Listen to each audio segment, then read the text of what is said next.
President Trump expressed hope today that he'll be able to persuade Republicans to back stronger background check legislation for firearms. He said he's spoken with congressional leaders and officials from the National Rifle Association after last weekend's mass shootings in Texas and Ohio. Before leaving the White House this morning, the president told reporters there is, quote, tremendous support for background check legislation. Frankly, we need intelligent background checks, okay? This isn't a question of NRA, Republican, or Democrat. I will tell you, I spoke to Mitch McConnell yesterday.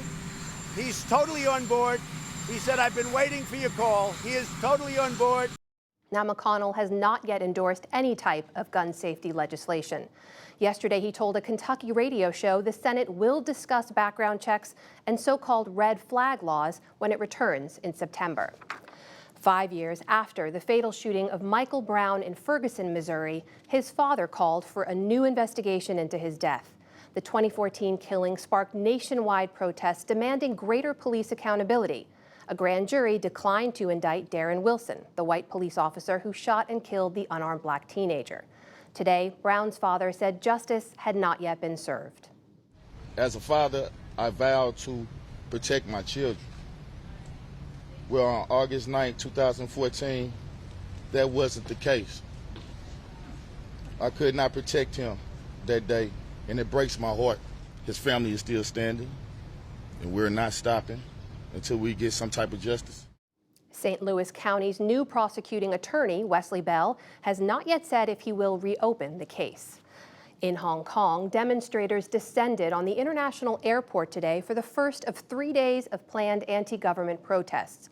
Hundreds of activists filled the airport's terminal and chanted demands for democratic reforms in the region. Protesters said they want to send a message to visitors in Hong Kong.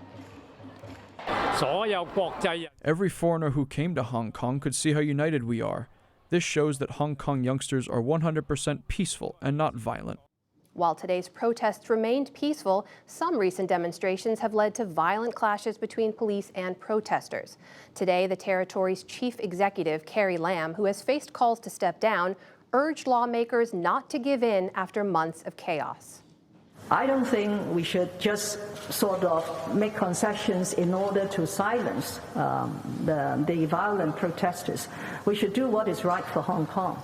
And at this moment, what is right for Hong Kong, as we have heard all our 33 business representatives told us, is to stop the violence and to say no to the chaotic situation that Hong Kong has experienced in the last few weeks. The protests started in opposition to a now tabled extradition bill that could have moved Hong Kong residents to mainland China to face criminal charges. Police have arrested nearly 600 people in the demonstrations since June. And there is word tonight that North Korea has fired 2 projectiles into the sea off its eastern coast. It comes as the country has ramped up their missile tests in recent weeks amid a stalemate in nuclear talks with the U.S. Today, President Trump told reporters he received a 3-page letter from North Korean leader Kim Jong-un, but he declined to share what it said. China, meanwhile, is on red alert as a powerful typhoon made landfall on its east coast.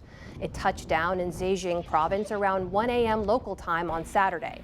Heavy rains and strong winds had already impacted parts of northeastern Taiwan, canceling flights and suspending schools. The typhoon is expected to weaken as it moves farther inland.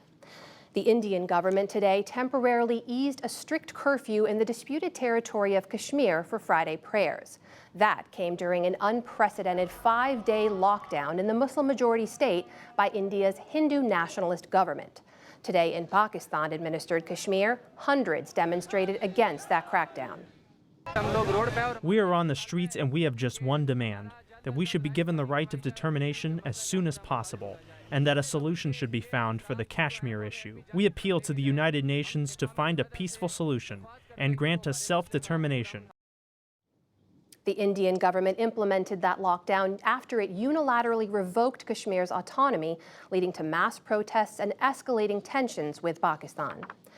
The remains of a Detroit man who died in Baghdad after being deported from the U.S. will be returned to his home state of Michigan for burial. Jimmy Al-Daoud, who was born in Greece to Iraqi refugees, had lived in the U.S. legally since he was an infant.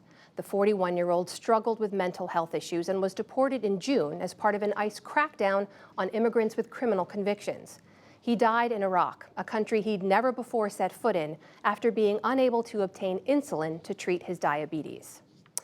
And there are new signs that uncertainty about Brexit is taking a toll on the British economy. It unexpectedly shrank in the second quarter for the first time since 2012, as Britain prepares to leave the European Union in October with or without a deal. Back in this country, meanwhile, Wall Street ended the week with another decline. The Dow Jones Industrial Average lost more than 90 points to close at 26,287. The Nasdaq fell 80 points, and the S&P 500 slipped 19.